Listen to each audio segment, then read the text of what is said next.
Bonjour, donc toujours extrait du site brevet.wifeo.com, nous allons cette fois nous intéresser à cet exercice de géométrie.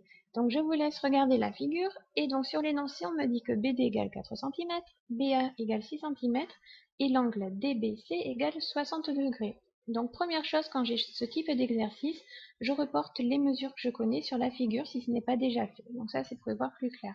Donc je vais noter que BD égale 4, que l'angle B mesure 60 degrés, et que le côté AB mesure 6. Là, comme ça, j'y vois déjà plus clair. Donc, première question, on me demande de montrer que BC égale 8 cm. On vous donne la réponse, mais il faut que vous fassiez la démonstration que BC mesure bien 8 cm. Donc, je regarde le triangle de gauche, donc le triangle BDC rectangle en D. Donc, dans ce triangle, j'ai deux informations. Je connais le côté BD, qui fait 4, et je connais l'angle B, qui fait 60 degrés. Donc je vais pouvoir utiliser la trigonométrie pour calculer la mesure des deux autres côtés. Donc la trigonométrie, il me faut un triangle rectangle, donc c'est bien le triangle BCD, rectangle en D. Donc par rapport à cet angle B, il va falloir que je fasse intervenir le côté BD et le côté BC qu'on me demande de calculer. BD puisque c'est le seul que je connaisse.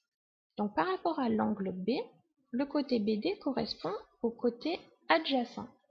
Et ce qu'on vous demande de calculer, c'est l'hypoténuse. Donc adjacent, hypoténuse, je vais utiliser le cosinus. Donc là, je peux dire que le cosinus de l'angle DBC est égal à donc, le côté adjacent, c'est-à-dire le côté BD, sur l'hypoténuse. Donc l'hypoténuse, on a dit que c'était BC. Maintenant, je vais transformer avec les mesures que l'on connaît. Donc, au lieu d'écrire cosinus de l'angle DBC, on va mettre cosinus 60 degrés, vu qu'on sait que l'angle fait 60 degrés. Au lieu de BD, je vais mettre que ça fait 4, et BC, c'est ce qu'on me demande de calculer. Très bien. Maintenant, je vais utiliser le produit en croix pour calculer BC. Donc, j'ai BC égale, donc là, cos 60, c'est comme si c'était sur 1, pour vous aider pour faire le produit en croix. Donc là, je vais faire BC égale, donc 1 fois 4 divisé par cos 60. Donc 4 divisé par cos 60 degrés. Et là, c'est la calculatrice qui va faire ce calcul, hein, on ne peut pas le faire de tête. Donc BC égale 4 divisé par cos 60. BC égale 8. J'ai bien trouvé ce qu'on me disait de démontrer. C'est parfait, je regarde la suite. Très bien, donc je regarde la deuxième question. On me demande de calculer CD.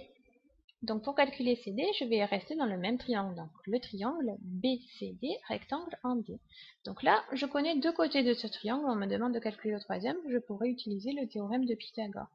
Je peux aussi utiliser la trigonométrie. C'est ce que je vais utiliser. Donc, de la même façon qu'on a fait pour BC. Donc je regarde l'angle B. Je vais faire intervenir le côté que je connais, donc le côté BD qui fait 4. Et je vais faire intervenir le côté qu'on me demande de calculer, donc le côté CD. Donc le côté BD par rapport à l'angle B, on dit que c'est le côté adjacent. Et le côté CD par rapport à l'angle B, c'est le côté opposé. Donc là, ça va être la tangente. Tangente d'un angle égale côté opposé, donc le côté CD, qu'on me demande de calculer, sur le côté adjacent, donc le côté BD que je connais. Donc, je remplace par les données. Donc, tangente 60 degrés égale CD qu'on me demande de calculer sur 4. Et là, de la même manière, je vais utiliser la calculatrice puisque ce type de calcul, je ne peux pas le faire de tête. Donc, j'ai CD égale 4 multiplié par tangente 60 degrés. Donc, c'est toujours mieux de mettre d'abord le nombre multiplié par tangente ou cosinus ou sinus plutôt que tangente 60 degrés fois 4, vous risquez de vous tromper. Donc, il vaut mieux d'abord mettre le nombre et après multiplier. Donc, 4 fois tangente 60 degrés, ça fait 6,9.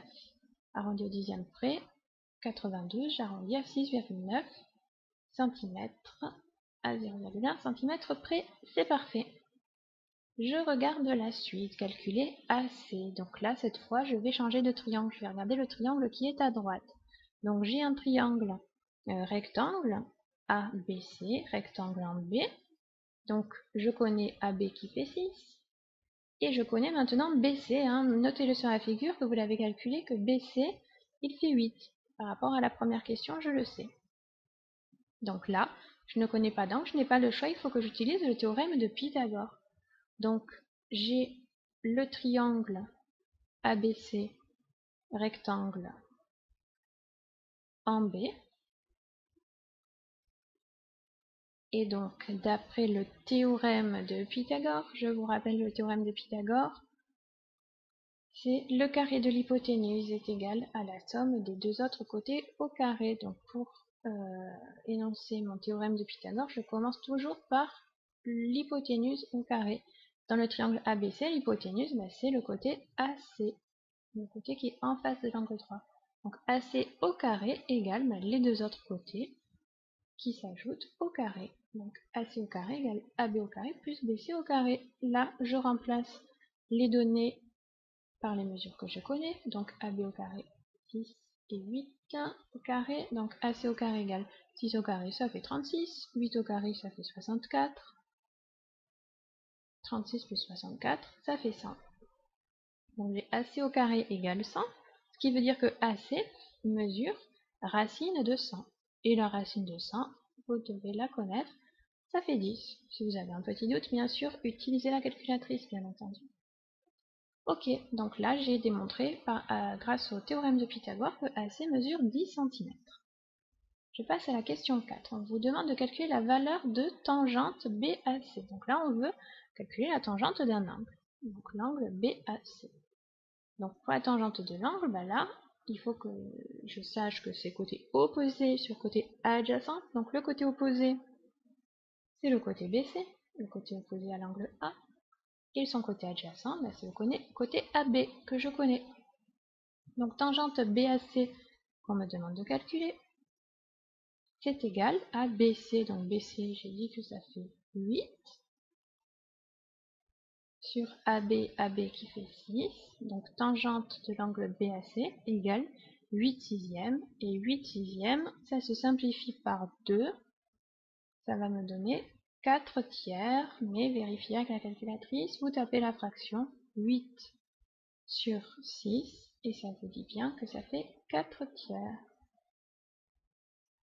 Très bien. Question 5 maintenant.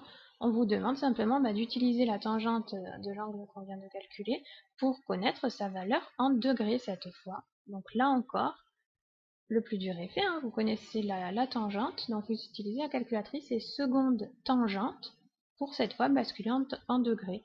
Donc seconde tangente, j'ouvre une parenthèse, j'écris 4 tiers et ça me fait 53 au degré près. Donc ça me fera, oui, 53 degrés. J'espère avoir été clair. Encore faut-il connaître les formules pour utiliser la trigonométrie. Donc on peut utiliser dans un triangle rectangle. Donc le sinus d'un angle, c'est son côté opposé sur l'hypoténuse. Le cosinus, c'est le côté adjacent sur l'hypoténuse. Et la tangente, c'est le côté opposé sur le côté adjacent. Bon courage et à vous de jouer. N'hésitez pas à voir et revoir mes autres vidéos. Développer et réduire un calcul littéral. Un calcul littéral, c'est-à-dire avec des nombres et des lettres. La factorisation d'un calcul littéral. Donc de la même façon que je l'ai fait sur l'écriture scientifique s'écrit toujours sous la forme A fois 10 puissance P, racine carrée. Donc je regarde mon calcul C. J'ai 5 racines de 12. Si ce n'est pas déjà fait, abonnez-vous à ma chaîne YouTube, car les maths, ça se mate.